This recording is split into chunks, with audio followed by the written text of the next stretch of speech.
Kok bisa ya ada orang yang jago banget ngobrol? Gimana sih caranya? Bisa ngobrol sama siapapun itu suatu kelebihan dan keunggulan.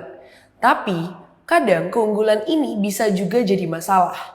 Misalnya waktu kita lagi nggak mau lama-lama bicara, lawan bicara kita malah ngerasa nyaman dan akhirnya obrolannya jadi nggak selesai-selesai. Setiap keahlian biasanya emang ada masalahnya sendiri. Tapi bisa untuk mingle dengan segala situasi pastinya harus dimanfaatin secara baik. Orang yang gampang mingle biasanya bisa deketin banyak lawan jenis. Ada beberapa kondisi yang biasanya ngebuat kita gampang buat berbaur sama banyak orang. Salah satunya adalah penampilan kita yang bisa ngebuat orang lain ngerasa nyaman untuk ngobrol sama kita. Misalnya gini, ketika kamu pakai setelan jas ke pasar, pakai dasi dan naik mobil mewah, kemungkinan besar gak banyak orang di sana yang mau bercengkrama sama kamu. Mereka kayaknya akan jaga jarak karena ngerasa kamu bukan sosok orang yang mereka gampang ngertiin. Pun sebaliknya, mereka nggak ngerasa bisa percaya sama kamu dengan gampang.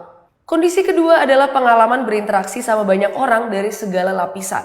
Interaksi itu kadang harus pakai perasaan, karena nggak semua orang adalah bawahan kamu atau teman kerja yang diukur produktivitasnya.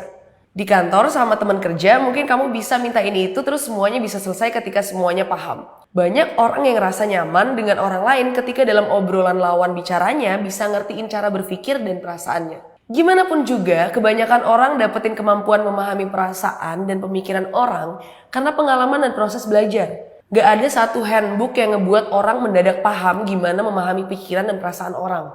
Mungkin gambaran kasarnya kayak gini. Kalau kamu gak pernah miskin, gimana caranya kamu bisa memahami perasaan orang miskin dengan baik? Sebenarnya memang kita gak perlu sampai jadi miskin dulu buat ngerti dengan baik perasaan orang miskin. Ngomong dengan sopan pun mungkin udah cukup. Tapi buat jadi lebih akrab, ngomong sopan aja mungkin gak cukup. Kadang kita perlu bercanda tepi jurang supaya jadi lebih akrab.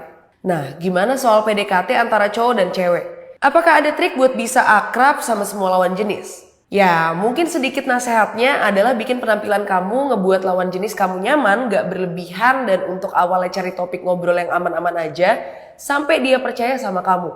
Dalam psikologi, ini biasanya disebut ngebangun rapport. Kalau dia udah percaya bahwa ini niat kamu baik, kamu udah boleh coba-coba bercanda tepi jurang.